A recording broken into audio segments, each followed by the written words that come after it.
Good evening. How are we doing? How are we doing? Hope that we are well. Hope that we are well this Sunday evening. My makeshift stand. There we go. So I'm a few minutes late. You might have just seen my post a second ago with Lisa's endless amounts of printing when I cancelled about 3 jobs and it just continuously kept printing. So I'm sorry, babe, but I have cancelled your printing. Welcome to episode 2 of the Always Better Than Yesterday interview sessions. So last week you will have seen that I interviewed Adam Boker, leader and entrepreneur and leader of a charity in Australia. And today I am excited to bring you Neil Sinclair. So Neil Sinclair is the author of a book called, a series of books called Commando Dad.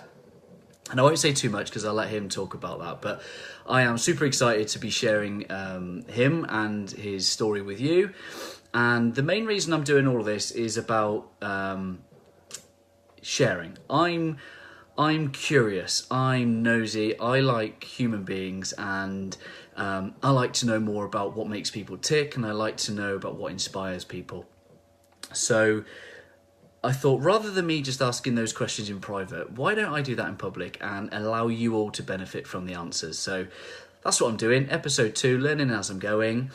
And tonight I'm bringing you Neil Sinclair. I can't believe it. I read this chap's book 5 years ago and I've been super inspired. So really happy to bring this to you tonight. Hey Bethan, hello to you guys that are on. If you can, anyone that's watching, please do share this. Like, if there are parents or that are waiting for the summer holidays to come up and they're a little bit of dread, this man is going to give you some inspiration about what to do throughout the summer, I'm sure.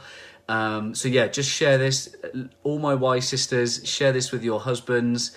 And yeah, this is all for you guys. Neil's ready to come on. I'm going to bring him on.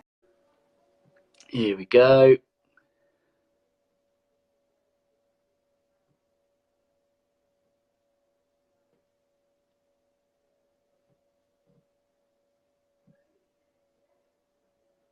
Waiting patiently. He's adding.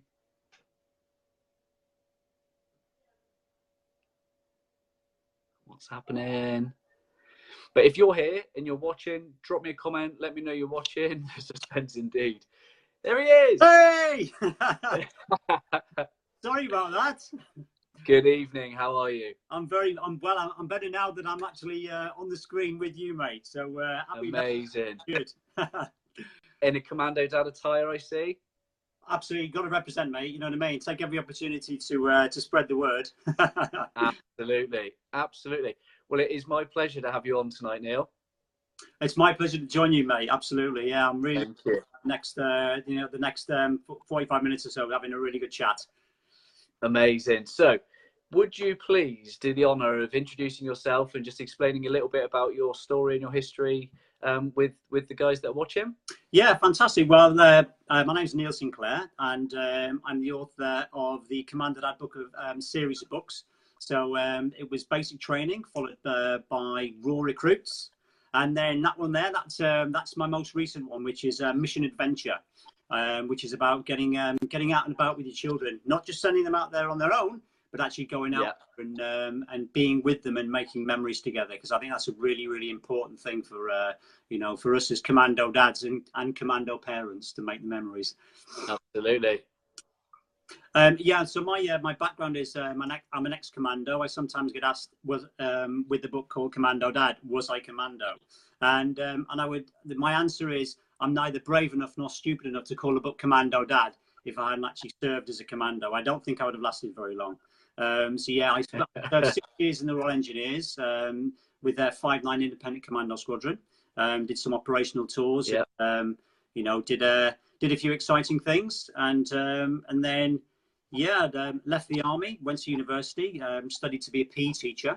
Did that for a while, and then met the met the biggest inspiration of my life to that point, which was my wife, and we got married and moved to New York. Security officer of the Nations for 3 years. This is Jeremy Greenstock, and then the children came along, and then the adventures really started. So yeah, I could go on, but the 45 minutes, it would probably take that long to bring me up to the point where I'm sitting in front of you now. No, yeah.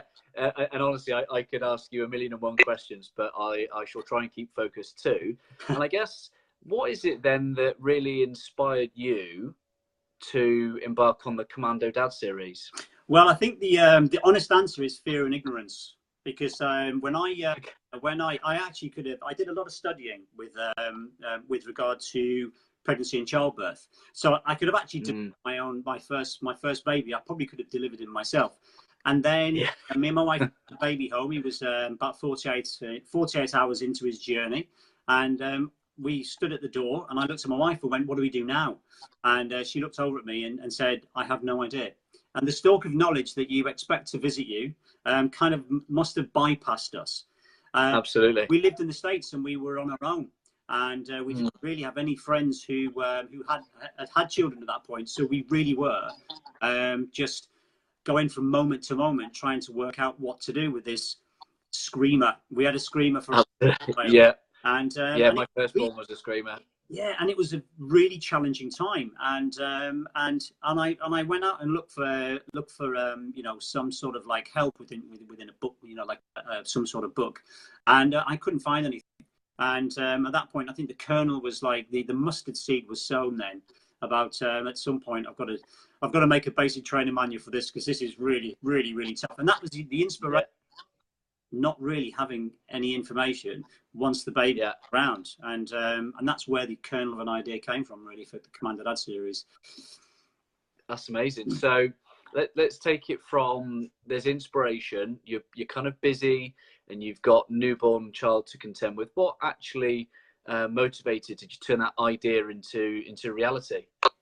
Well, it took a while actually, because we were both working while we were in the States, and my wife was actually only not pregnant for 12 weeks, and she was pregnant again with our second son. So that was I got a slap on the back of the head for that one. That was pretty swift. And then once the two children came along, we had a newborn 1-year-old, and it was going to be. It started to become open. We were aware that living in New York and being away from family was going to be quite a challenge. So we decided to come from the States and back to the UK. And me and my wife, we kind of made a pact, and we said that one of us would stay home with the children, the other one would go out to work. So we jumped on a plane, 2 little boys, and we returned to no jobs, nowhere to live, no money, no house. And pretty much nothing. And from that, we eventually managed to get a place in London. And my wife went out to work. She started her own little business, a little PR agency, and I became. That's when, at that point, I became the stay-at-home dad, which I am today, 16 years in, and it was a big challenge. I mean, it was going from being an ex-commando to a PE teacher, and then going from that to a security officer of the United Nations, and then being a stay-at-home dad to 2 little boys, who were phenomenally demanding. So how did your kind of career up until that point prepare you for any of like fatherhood? Well, I think the key one for me was my military background, and when you're in the forces, it's very process orientated. They call SOPs, and you'll probably see in the book I talk about, and that means standard operating procedure for people who haven't got any military background. And it is, and I think that really stood me in quite good stead, really, because I looked at the skills that I had to do, the task that I did on a regular basis, like 4, 5, 6, 7, 8, 9 times a day, changing nappies, for instance. I turned it into an SOP, and I kind of did that for everything. It was real process orientated thing, and it didn't make. Because a lot of people say, does that kind of take does it kind of remove the fun of parenting, or because it is fun sometimes. Yeah, And it's yeah, yeah, like absolutely not. What it did for me was it gave me like I got up in the morning and I kind of had that routine set up. They call it daily orders in the army and weekly orders. And I had my set of daily orders in my head. You know what I mean? It was like, right, okay, they yeah, this time, and they, and then there was kind of like a set process throughout the day, and that kind of really worked for me. Because yeah, I am process orientated, and that's yeah, like what I tried. That was one of the main focuses of the Commando Dad series of books. It's about being practical, and it's about looking at a particular task that you need to do and finding out right, you need to do this, this, this, and this. But it's got that flexibility of there isn't one yeah, answer for parenting. You know what I mean? Something that works today might not work tomorrow. Something that works for your first child yeah, won't work for your second, third, or fourth. Do you know what I mean? So it's allowing you yeah. to have a starting point, but then to grow and from that and be flexible within that as well. You know what I mean? Yeah, absolutely. And I think if I can reflect on, my eldest is 5.5, so I came across the original Commando Dad before he was born, and Right. I don't have it with me because, I learned I'm a graduate of Commando Dad, and that one, Go. yeah. So I'm a graduate of that book, and I've passed that on to one of my friends because it's only right that you do so, and yeah, I think that book for me was just like you said, it was the first real thing that I'd really found that was it was appealing for me as a dad, Yeah. that and something I could relate to just out of interest, and it put it in a language that um, I enjoyed. I enjoyed reading Yeah. the book, and at times I forgot I was preparing myself for fatherhood. I was Yeah. enjoying what it was there, and I think very similar to you, I do have a need for a bit of a structure in my life, and I think that's what was great. It gave me this sense of this is the operating Yeah. world that you'll be in. It doesn't tell you specifically, do this, do that, because like you said, each child will be different, but it definitely gave me a sense of confidence just to roll with it. And so tell the guys that are watching it and listening, and those that will catch up on replay, tell them a little bit about who Commando Dad series is for, and the concept that you've created. Well, I think for me the concept of Commando, who it's for anyone. It's for any parent. I mean, 'cause Yeah, a lot of people say, "Is it just for dads?" And it's not just for dads. You know what I mean? It's not. yeah, It's called Commando Dad because I mean, it's as simple as I was a commando and then I became a dad, and it just absolutely. you know what I mean? And I think it worked, on a simple level. I like to keep things as simple as possible because that's just the way I think my brain is wired quite simply, and it worked for me.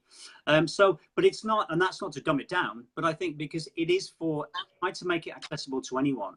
Yeah, So in the book, I just really talk about like your dad, and you as a dad and your partner, or do you know what I mean? So it really is inclusive. It's yeah, anyone can pick it up, yeah, and anyone can make use of the information. And I think one of the reasons that's been quite successful is it's not prescriptive. You know what I mean? I don't say, because a lot of books I came across, they seem to be telling me that if I'm not doing it this way, then I'm doing it wrong. And I don't know about you, but for me, that's kind of like a red rag to a bull. And it's like, yes, okay, well, you think I'm doing it wrong, do you? So it's because yeah, and it's not. I found that quite challenging. So for me, I don't want to tell people. I want to advise people. This is what I did. This yeah, worked for me. and And sorry. yeah, and I'm into all the kind of mindset thing, and I'm sure she won't mind me sharing. But my wife, we consumed some content before preparing yourself to be a parent, and then when things don't go the way you want them to go, or the way that you think society should, go, and there just came a whole sense of guilt, Yeah, frustration, absolutely. self-loathing around, maybe I'm not good enough. You think, wow, if only there was just this kind of, it'll be, do things your way, Yeah, happy mum, happy child, and all that sort of talk, rather than, Yeah. you must do it this way, this is best, and that just, the message that you're providing right now is absolutely right on key. I mean, I think for me, picking up on what you were just saying there, Ryan, is that you're absolutely right. There is a real sense of guilt. You know what I mean, around parents, and about about the but all that for me, what I say is guilt is the most useless feeling in the world. Do you know what I mean? It serves no purpose other than to make you feel useless and rubbish and all that. And you know what? It serves. I mean, for me, what I say to to new parents is just as much as possible, just put that on the back burner. One of the key messages I was thinking about what we were going to talk about today. One of the key messages I try and get over to my three children came from a guy called Wayne Dyer. I used to I listen to quite a lot, and he said, "Try and be independent of the good opinion of other people." And that for me is a key thing that I'm trying to really instill in my kids. And I think the way that social media is now, I've got a 16-year-old, a 15-year-old, and an 11-year-old, and they are they're obviously aware of all of the things with regard to social media and all that. And the reason I mention that is because there's also a lot about being a new parent and the pressure you put on yourself to try and be the perfect parent. You know what? Yeah. Your child, your baby, doesn't care what that person. If you're walking down and you're not particularly, your baby is not in the most fashionable baby carrier, they don't care. As long as they're close to you, they can feel your heartbeat, they can see your face, and they're being looked after and comfortable. Isn't that the most important thing? And you know what I mean? This is it. You are speaking right to my heart right now. The people who are walking past you, who you should not care what they think. Absolutely not, 100%. Because who cares? Yeah. You know what I mean? It's like for me, I call it my unit, my family unit. And as long as I'm doing the best for, when my children were babies, now they're 15, 14, or 15, 16. As long as I'm doing the best, what everyone else thinks is irrelevant. Do you know what I mean? That I will always do the best for my family and my unit, and that's my mindset. If I can get one thing to people, it's independent of the good opinion of others. Just be happy that you're loving and you're caring for your kids, because that's kind of great. Do you know what I mean? So that is exactly a message that plays right to my heart, and it's something that I'm passionate passionate about, and it's about confidence and all that thing being an inner game, not based on the opinions and the external factors around what you have or what you've got. And how do you enable? So I suffer wobbles, and sometimes I can be prone and guilty to overthinking the opinions of other people. How do you live with such conviction on that? Do you ever have wobbles, and is there something that you do that can you know what, absolutely 100%, of course. I mean, it's like if I sat here now and talk to yourself and hopefully the legions of people who are listening in, if I said that I never had a wobble, that would just be, I would be totally disingenuous, and that's not true. You know what I mean? Because I think being human means being having wobbles, because I'm not superhuman. And I think one of the other key things that I talk about with regard to being a commando dad and being a parent is it's critical to have a support, like a backup, a support network of individuals. Whether I mean, I'm very fortunate that I've got a fantastically loving wife who I adore, and she's my backup. You know what I mean? And if ever I'm having a wobble, she's there, and she's there to flipping prop me up sometimes, and because I need propping up. And but I think one of the things is, for me, is it's not a weakness in me that I have a wobble. What empowers me is that I have the ability to go, you know what, I'm not feeling 100%, and I need a bit of help. I need a bit of support. And one of the things, I mean, because I try and put a tweet out every day, we to a little bit of an inspirational or to help new parents or expectant parents. And one of the things I say, I talk about the SAS a lot, because I've got friends who are in the SAS. They don't do it on their own. Do you know what I mean? They're they're phenomenally successful at what they do. but they don't do it alone. And sometimes they have wobbles, and they need to call in backup. Do you know what I mean? And if the SAS need backup, then you as a new parent who've got no experience and haven't had the phenomenal training that all of these guys have had, if you haven't had that, then why would it be a weakness that you have to ask for help? You know what I mean? Yeah. I think for me, that's one of the key things is being brave enough to say, I'm struggling here, or I've got a question, or do you know what I mean? And say, I need some help. You know what I mean? That's amazing. So before I move on to asking you some questions about this beauty, the first book, who's it for, and why should people pick it up? I think the first book is for me. It's I say report to the stores. As soon as if you find out you're going to be a dad, report. Get to the stores, because the knowledge that you get, the knowledge that I wish that I'd had when I was a first-time dad, is in the pages of Commando Dad Basic Training, and also Pocket Commando Dad. Absolutely. Now this one, the Prince William used the basic training, and Andy Murray used Pocket Commando Dad, because when he was preparing for being a first-time dad, he was in Australia. The other one was a bit big for his pocket, so he took the one, and that's 0 to 12 months. So it's the first 12 months of being a dad, and then obviously the big one from 0 to 3 years. So it's just get there and just flipping. Preparation and planning prevents poor parental performance. Now that's a bit of a mouthful, right? But it's this is it. It's about getting squared away, up to speed and squared away. Yeah, the one that you might recognise. Yeah, absolutely. So yes, absolutely. So let's just hang on. Let me just pause on the names that you've just dropped there. Right, you just name dropped. Was it Prince William and Andrew Murray? Yeah. So you've gone from creating this concept, and you've gone from writing this incredible book, and then all of a sudden you've got royals and world #1 tennis players review. How did that feel? Oh my God! I mean, you know what it feels fantastic. I mean, it really, really does. But you know what? It feels fantastic when I get an Instagram post from a guy called Jeremy on the thing I got one days ago, saying somebody bought me Pocket Commando Dad, and he went, and before that I was really, really nervous about bringing maybe coming along. I went, and now I'm still quite nervous, but I'm also excited.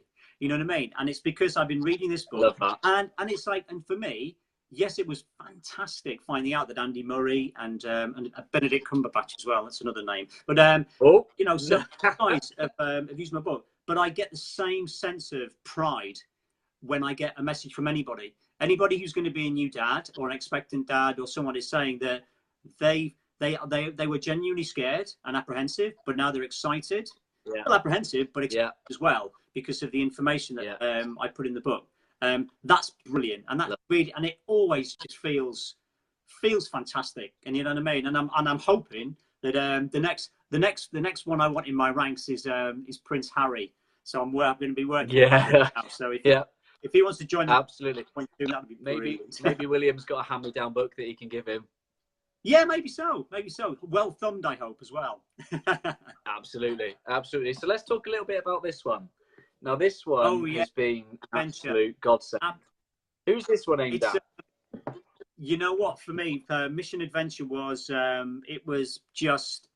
I loved writing that book because it really gave me the opportunity to really relive a lot of the adventures I had with my mum and dad.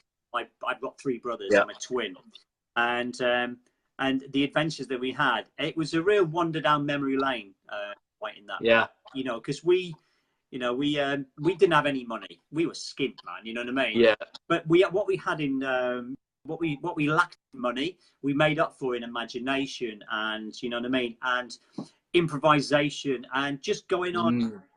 I mean, like going to the beach with my mum and dad, or wherever. Yeah. And we may get an ice cream if my mum and dad have got a few flipping coins available. But if not, it didn't matter. But it's the memories of being there. And I think that's one of the things for me. I mean, when with Commando Dad Mission Adventure, I mean, it's just that's where my head is at.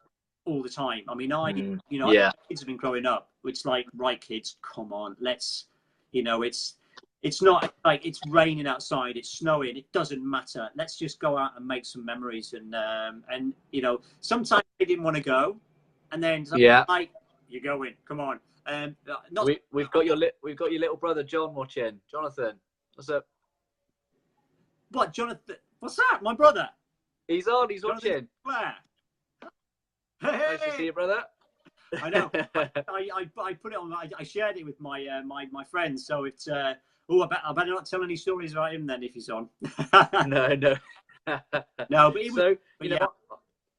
I grew up in the 90s, and there was a bit of a different time back then. And I think if I was to write this book, my childhood would have consisted of jumpers for goalposts, riding my bike on my rollerblades, building ramps, and going down probably the brook or something like that, and trying to build a bridge over it. But I tell you what, when it comes to being a parent and you're trying to find ideas, it's you seem to forget all that sort of stuff. And I tell you, I think about a year and a half ago, I was fortunate enough to go on an away day or away week residential trip with the Prince's Trust. So a group of young people trying to get back into employment, education or training. And we did all that kind of raft building and, all that outdoor pursuit stuff. And it really, that along with this really inspired me to come home and make more of an effort to get outdoors with my little one at the time. And so we opened this book up, and I'll tell you some of the things that we did, shall we? Just so that you know how you've inspired my family. So we did the Mini Beasts hunt. Love that one. So we did a list for the Mini Beast safari. We set up a camp in the woods. And bear in mind, this was well out of my comfort zone, let alone his. So we were at the beach yesterday, and we found some rocks for skimmers. Skimming stones, absolutely. And my dad was on holiday. Yeah, it took me back to my childhood, actually. Just being on the beach, getting some rocks for skimmers. It's probably the simplest thing in life you could do, but it's just so much fun. And when we're on holiday, I've got my little boy to read the map. A bit of map reading, orienteering from your book. Yeah.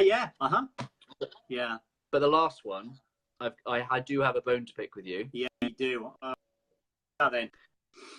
So, your activity, Mini Cheddars. Yeah.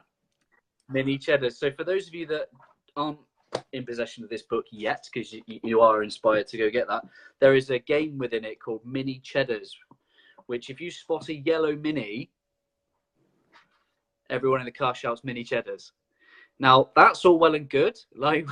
That's all well and good on a journey to keep them entertained. But when I'm going to work and I can't not see Mini Cheddars, I can't not play Mini Cheddars on my own. You find yourself shouting it in the car when you're on your own. Like, oh, this is it. I know. I can't not see it. There we go. We've already inspired Tom Benison to go and buy Commando Dad Mission Adventure. Wow, fantastic! That's brilliant. Absolutely brilliant. Amazing. So, tell me a little bit about this story then, and what are some of your favourite things to do within here? Well, I think the idea of the basic training and Pocket Commando Dad, they were really for like the new the parents. There is Raw Recruits as well, actually, which is pregnancy and childbirth. Another great book that I thought was really important about the missions that you find yourself on when you find out you're going to be a dad. 200 days, So anyway, that's another one. But going back to Mission Adventure, it's really the one that I'm passionate about.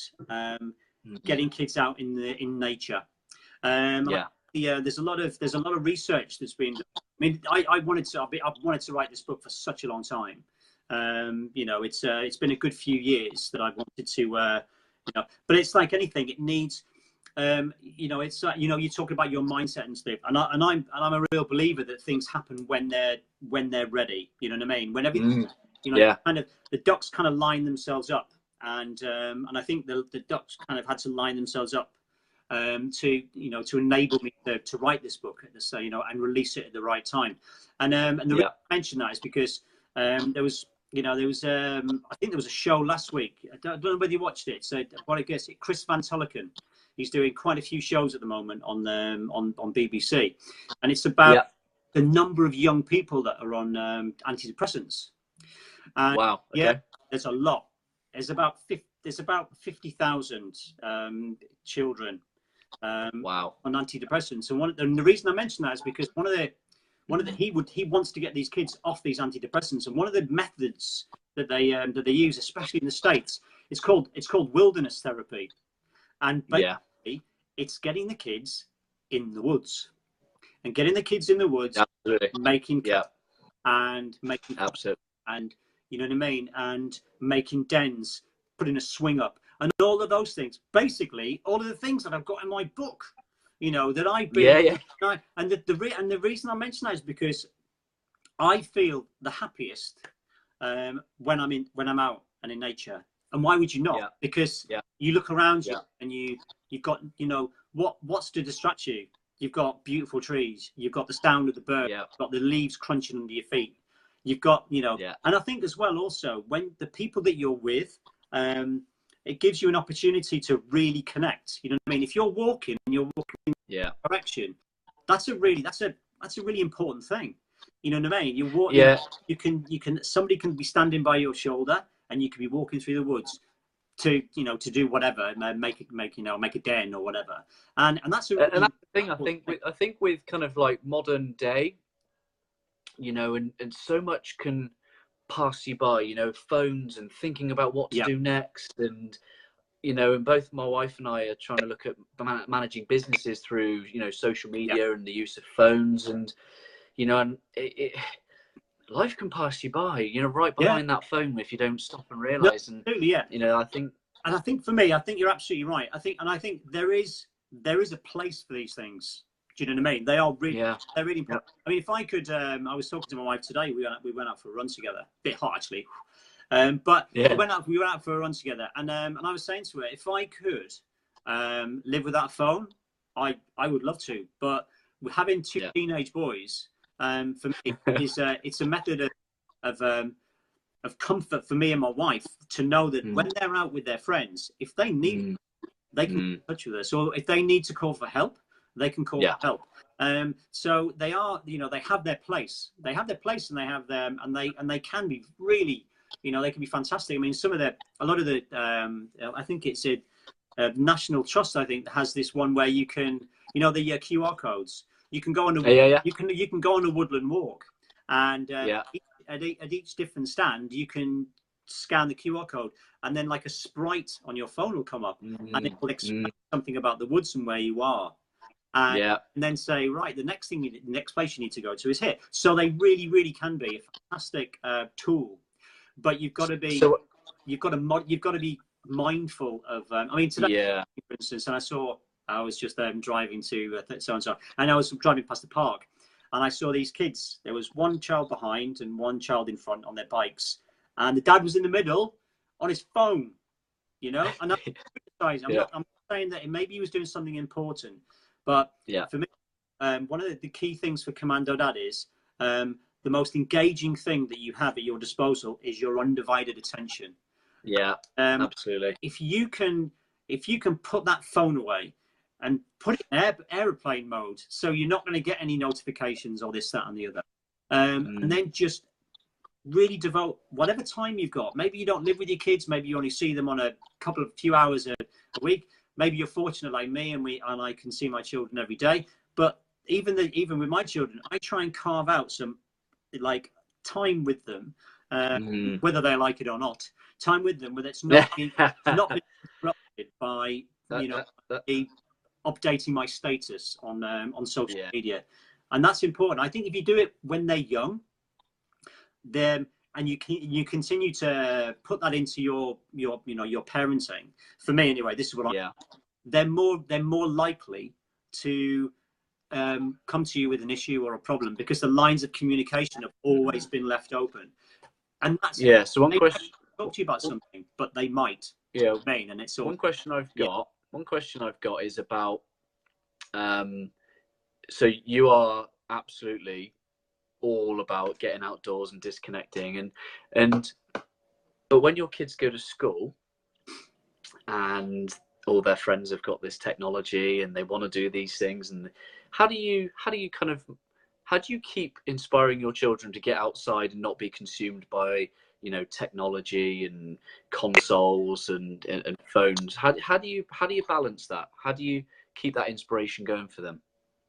Well, I think the thing for me is we give, yeah, it's, you know, I basically, once your kids are in their teens, you know, you're the time for you to be able to say, right, come on, we're going out now. Yeah.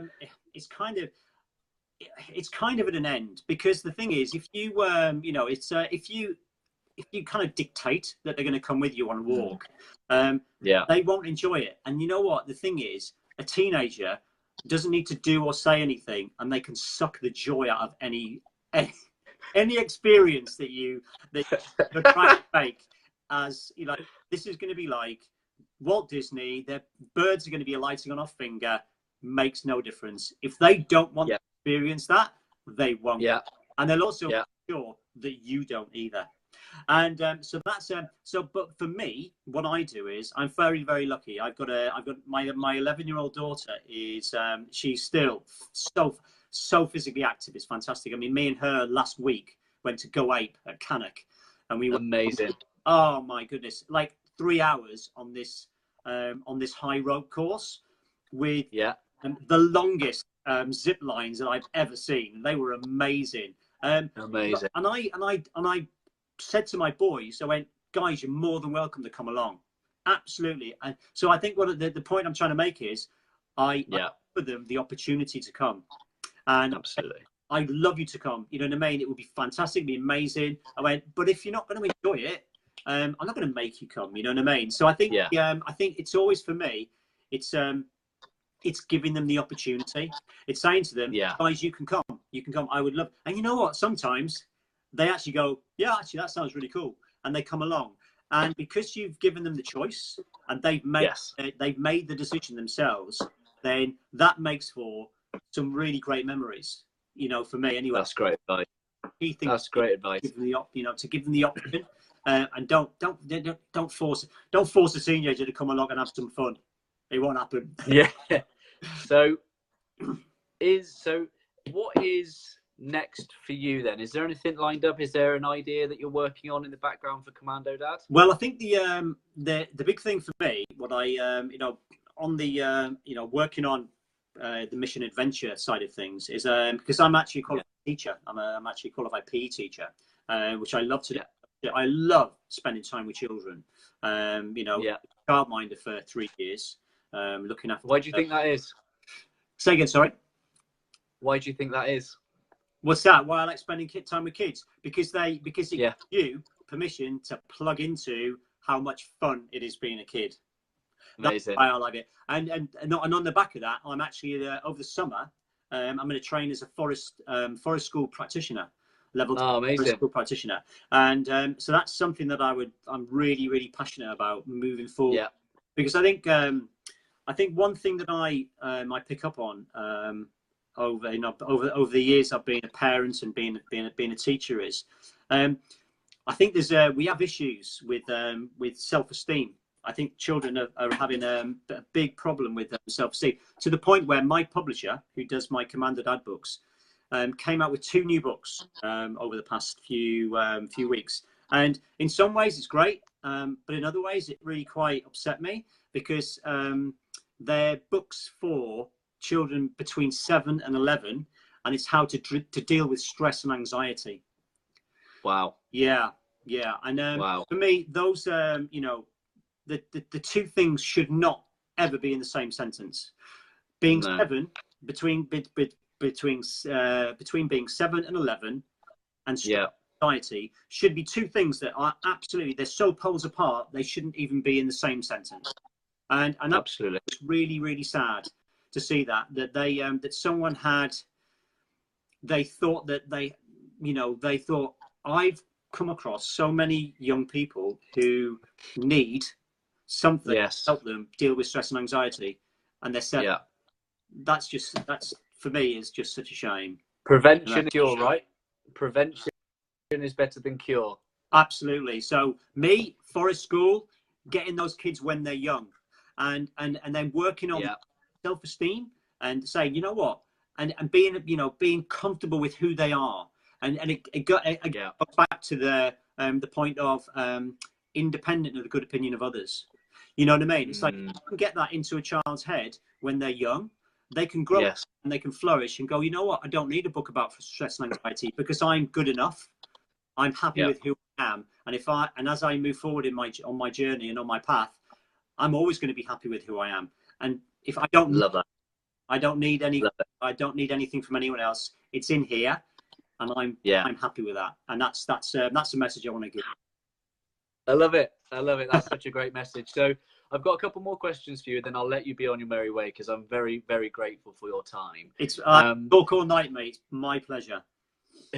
What advice would you give to parents that are daunted by the prospect of the 6-week summer holiday? Okay, I'm going to give a couple of pieces of advice. One is, you know, instead of getting daunted about it, just take a moment and close your eyes and think about what you used to enjoy doing when you were a kid. Okay, what did you used to love to do? And you know what? When you open your eyes, just think, I'm going to make that happen. I'm going to do that, and I can go because because you know, like kids are so perceptive, and they'll pick up if you feel joy about what you're doing. They'll pick up on that and they'll love it. They'll absolutely love it. I mean, that's great advice. And love that. a piece of advice I would give is don't overcommit yourself. So, and what I mean by that is, so you start on a Monday. Don't say it's Alton Towers on Monday, Drayton Manor on Tuesday, Water Park on Wednesday, and then it's going to be Zipline World in Wales on a Thursday. And you know, and it's so there's the summer is a long time, and sometimes going out in the garden and doing a mini beast hunt on a Wednesday afternoon, or it's wet, going to the park and feeding the ducks and watching the you know, like the splashing in the splashing in the puddles with your boots on. Go into the woods and make a den. Make a den. If it's really bad outside, make a den in the house. Do a treasure hunt in the house. Do you know what I mean? It's all about just use your imagination and don't be daunted, because you know, give them your undivided attention, and the rest is gravy, mate. You know what I mean? And it's like, and the memories that you make are priceless for both you and for your child. And you know, it's like and you'll look back. I mean, I love looking back to the time when we used to stalk my mum and dad when we went to the woods, and they would be on the where they would be on the main path, and me and my twin brother would be stalking them, you know, not very well. But one time my mum and dad were walking on the path, and I heard my dad go to my mum, you know what? If we make a run for the car now, we could probably be out of the car park before they even realise. And we heard them, and we were like, we heard you! They were like, you know, and they were only joking, but that was just, you know, and they ran off, and we were running after them. And that's just such a magical memory. You know what I mean? Yeah. And the thing is, this holiday, you can create those memories. You know what I mean? You really absolutely create those memories. You know, and I would have said this without speaking to you. Like, this is going to be my manual for the summer. We've already been inspired by some of the things within it already, as I've shared with you this evening. But I'm really looking forward to, and I can be as guilty as most to be too consumed in my phone. And I will be making, you know, you've inspired me to make a commitment to put that away a little bit more this summer and actually go outside and just do some simple things. You know, I think what we might do is probably try and make a lava lamp. I think we might make a volcano. You know, the lava lamp's one of my favourites. Seriously, me and my daughter did the lava lamp, and we were mesmerised by the lava lamp. And if you do it, if you put the shutters down and shine a torch through it, it's great. It's really good. I mean, I genuinely am excited about it. I'm probably a little bit too excited, but it really, really is great. I love that one. and this is why I'm speaking to you, because I'm super inspired to be able to, you know, share my experience with you, and I'm grateful that we can share this with other people that are tuning in. I would like to thank you, you know, massively for your time. And when I messaged you asking, you know, whether you would be willing to do this, in the back of my mind, I was like, why, you know, this isn't going to happen. You know, and I think a message to anyone that's kind of listening is, you know, push through any self-doubt, because I had a lot of self-doubt. the minute I've put that to one side and I've tried to add value and give back in some way, amazing things like this can happen. You know, I read your book 5 years ago, and never did I think 5 years later I'd be speaking to you and sharing the stories back with you. So I'm incredibly grateful. So thank you. I've got one last question. Yep. I believe in this concept of being always better than yesterday. Yeah. It's what I believe. It's what I stand for. What does that kind of sentence mean to you, and how are you always better than yesterday? Well, I think I thought about that question when because obviously we had a conversation, like an email conversation about what we were going to chat about, and I really had some thought, and I like a guy called Brian Tracy. He's like a bit of a motivational type guy. You know, he's a business guru and things like that, and he talks about this thing. Have you ever heard of the Kaizen principle? And the Kaizen continuous improvement, and it's a Japanese business principle, and it's basically it's making incremental improvements, so very tiny improvements. And I kind of thought when I read that, that's the kind of thing that jumped into my head. It's that Kaizen principle, and it's that if I can be slightly better today than I was yesterday, and I'm normally very, it's like, I think you probably guessed this, I'm normally very specific about the things that I'm looking at. I do a thing called the wheel of life. I look at the many strands that are in my life, my business, my children, my marriage, my finances, and all those types of things. Ah, there you go, look at that. I developed one for my coaching team. Brilliant. It is. I tell you what, for me, that is just something I love. I love it because it's you're trying to make that nice wheel, and it's and so I would pick something specific, whether it be and I'm very, I guess one of the things, I'm very self-critical, and I am my harshest critic. The harshest critic is me, and I am very kind of a bit too hard on myself sometimes, but it's kind of pushed me to where I am today. So I do try to be kind to myself sometimes, and that's one of the things that Kaizen principle is something I'm working on. It's maybe I am a little bit too self-critical, and I can try and be a little bit kinder to myself. So another thing is delete. The guy called Jack Black, and he uses a thing called delete that program, and it's garbage in and garbage out. So if you find yourself saying something negative about, like your negative self-talk, what you do is you like, hang on a minute, that's not very good. And then he said, delete that program. And then you replace it with something with the 3 Ps: positive, personal, and present tense.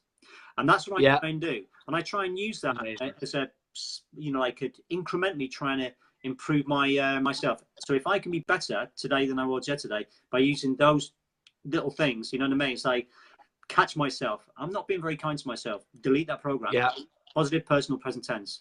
And then that will allow me to move forward and go, yeah, absolutely. You know what I mean? I am good, but I'm going to be better tomorrow. Absolutely. Neil, thank you so much for your time. I love your positive energy. I love the way, the passion in which you speak, not just for your books, but, I just get this sense of, you just got an aura around you. You were obviously born to do things like this. You were never born to keep these ideas to yourself, and I'm just very, very grateful that you've come live to share that with me. Well, and the rest of the people who are checking it out. Thanks for inviting me. I've had a fantastic. It's been amazing. It really, really has. And hopefully when something else, one of the ideas I've got is Commando Dad, the teenage years. I'm living them now. So at some point that might be on the shelves, and I think that will fly off. It's like amazing. You've got to live that by experience. Yeah. No, I have. That's right. I've got to live it before I can pass the information on. There we go. Yeah, I look forward to that because you're a few years ahead of me. So if you can get that book nice and ready before my kids hit teenagers years, that would be greatly appreciated. Ryan, consider it a contract, mate. We'll get it sorted. Amazing. Thank you so much. I'm going to drop you off now. I'm going to wrap up, and I just want to thank you again so much. Really appreciate it. Thanks very much, Ryan. Have a good rest of your night. And you, my friend. Take care. Bye.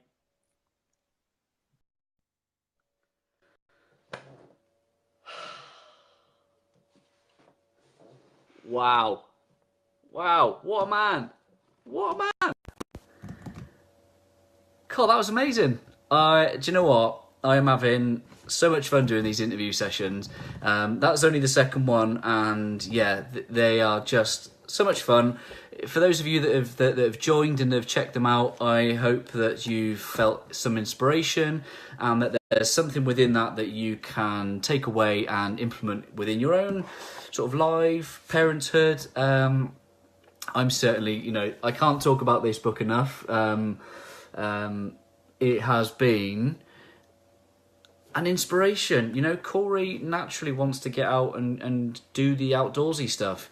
My mum will laugh because I didn't used to get my hands dirty as a kid. I didn't tell Neil that because I didn't want him to frown at me, but that was me. I'd go out in white. Apparently, my mum and my nan take great pleasure in telling my family this story all the time. I used to go out in white and I used to come home in white. Not anymore. I've got this to inspire me, and I've got a young boy to keep inspire, and Brooke as well. So amazing. I hope you've enjoyed yourself. My mum's just joined in late. Thanks for your support, Mum. You're only 55 minutes late, but I hope that you've enjoyed the session. Please do share it with people that need to see that. And if you're going to check out the books, if you're going to go and buy the books, let me know. I'd love to know that you've been inspired enough to go out and get it. And I'm sure Neil would love to know that too. So thank you so much for joining. I look forward to next week when we've got Michael Rodd, incredible life coach from South Africa, joining. So this is just so much fun. I hope you're having fun with me. Have a great week. Set yourself up for a great week, guys, and go and make it happen. Lots of love.